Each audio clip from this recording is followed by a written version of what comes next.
آج ہمارا موضوع گفتگو کھانے کے آداب کے حوالے سے ہے۔ جب ہم کسی کے ہاں مہمان بنتے ہیں یا مہمان ہوتے ہیں یا ہمارے ہاں جو ہے وہ کوئی مہمان آئے تو ہم ان کے لیے جو ہے وہ اچھے کھانے کا اہتمام کرتے ہیں، اور یہ مہمان کی عزت و تکریم کے حوالے سے ہے۔ لیکن ایک سنت جو ہے وہ ہم بھول جاتے ہیں کہ اگر ہم کسی کا ہاں مہمان ہوئے یا ہمارے ہاں جو ہے مہمان آ جائے تو جو گھر میں پکا ہوا ہے، جو موجود ہو، آپ وہی جو ہے وہ اس مہمان کو جو ہے وہ پیش کر دیں۔ یہ بھی آقا علیہ الصلوۃ والسلام کی تعلیمات میں سے ہے۔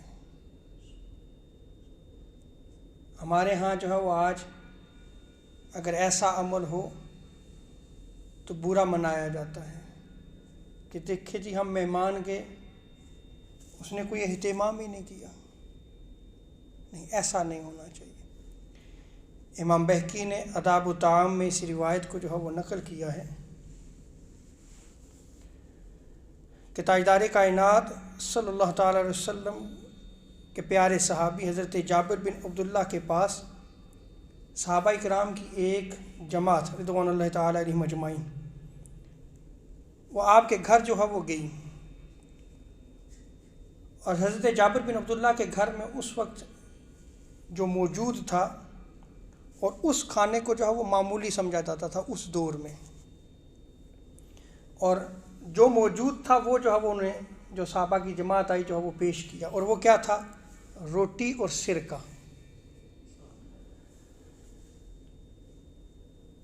اور حضرت جابر بن عبداللہ نے کہا کہ جو میرے پاس موجود تھا وہ میں نے پیش کر دیا، آپ کھانا کھائیں۔ اور پھر آگے جو ہے وہ آقا علیہ الصلوۃ والسلام کی حدیث مبارکہ جو ہے وہ بیان فرمائی کہ میں نے آقا علیہ الصلوۃ والسلام سے سنا ہے کہ سرکہ بہترین سالن ہے، اور آدمی کی ہلاکت اس میں ہے کہ اس کے بھائیوں کی جماعت آئے اور وہ جو گھر میں موجود ہو اسے پیش کرے تو وہ اسے تحقیر کرے، اسے کمتر جانے کہ اس نے کیا کیا ہے، میں مہمان آیا اور اس نے جو ہے وہ کیسا کھانا جو ہے میرے سامنے رکھ دیا ہے، اس نے اہتمام نہیں کیا۔ حدیث مبارکہ نقل کی کہ اس آدمی کے لیے کیا ہے؟ ہلاکت ہے۔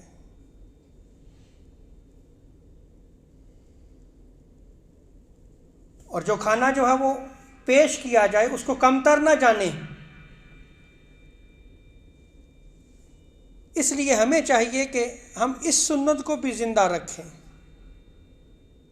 ہم نے جو ہے وہ بہت ساری جو ہے وہ سنتیں جو آقا علیہ الصلوۃ والسلام کی ہیں آج ہماری زندگیوں میں موجود نہیں ہیں۔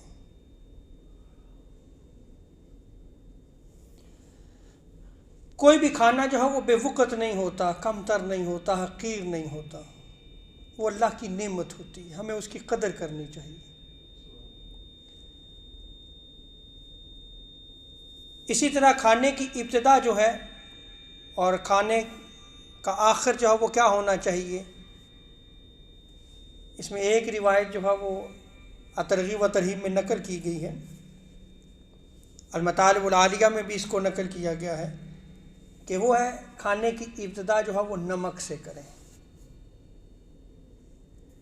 حضرت مولا علی نے فرمایا کہ مجھ سے رسول کریم صلی اللہ علیہ وسلم نے فرمایا کہ جب کھاؤ تو نمک سے شروع کرو، اور جب اختتام کرو، اس کا اینڈ کرو تو تب بھی نمک سے کرو، کیونکہ نمک میں 70 بیماریوں کی جو ہے وہ شفا ہے۔ آپ نے چھوٹا سا عمل کیا ہے کہ تھوڑا سا نمک لے کے جو ہے وہ آپ نے جو ہے وہ لے لیا اور پھر کھانے کی ابتدا کی، اور وہ جو ہے وہ 70 بیماریوں سے شفا ہے۔ اب یہاں پہ جو ہے وہ اب سوال قائم کر سکتے ہیں کہ اگر بلڈ پریشر کا پیشنٹ ہے تو پھر کیا کرے، پھر تو اس کا بلڈ پریشر ہائی ہو جائے گا۔ تو اس کے لیے یہ یاد رکھ لیں کہ پھر یہاں پہ شارحین نے بیان کیا ہے کہ وہ نمک نہ کھائے، لیکن سالن میں جو ہے وہ اگر تھوڑا سا ڈال لیتا ہے، بالکل معمولی سا ڈال لیتا ہے، تو اس کی یہ سنت وہاں پوری ہو جائے گی۔ اور قربان جائیں شارحین پہ، انہوں نے کہا، اور روایت پھر نقل کی ہے انہوں نے، ابن ماجہ کی روایت ہے، انس بن مالک بیان کرتے ہیں کہ حضور اقدس صلی اللہ تعالی وسلم نے فرمایا کہ نمک تمہارے سالن کا سردار ہے، تو آپ تھوڑا سا ڈال دیں تو آپ کی وہ سنت جو ہے وہ پوری ہو جائے گی۔ نمک سے سٹارٹ کریں یا نمکین سے؟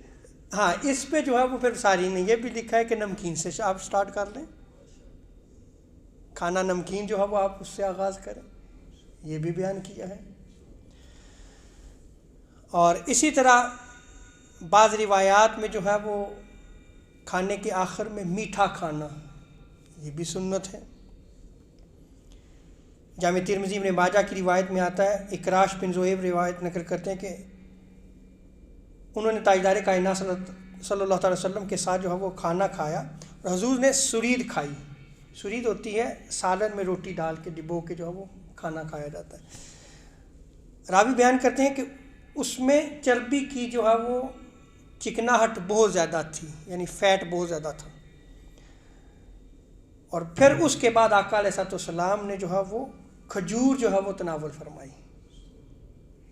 یہ جو کھجور ہے یہ میٹھا ہے، تو کھانے کے بعد جو ہے وہ اگر میٹھا کھا لیتا ہے تو یہ بھی آقا علیہ الصلوۃ والسلام کی جو ہے وہ سنت مبارکہ ہے۔